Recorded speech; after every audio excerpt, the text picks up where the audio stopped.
When it comes to bond investments, we've consistently been focused on the short maturity bonds. And that's because we were in the middle of a rising rate environment.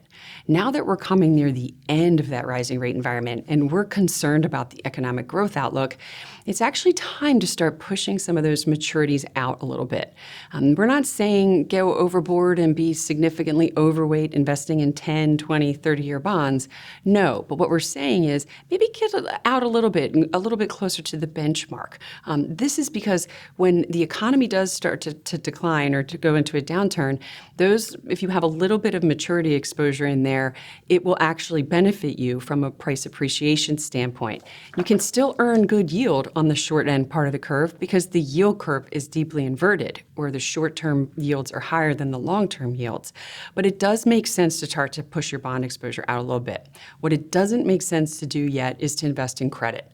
When you look at this chart, it's showing you that the extra yield that you will earn on either investment grade bonds or high yield bonds is still relatively low by historical standards, and especially nowhere near what we've seen in past economic downturns.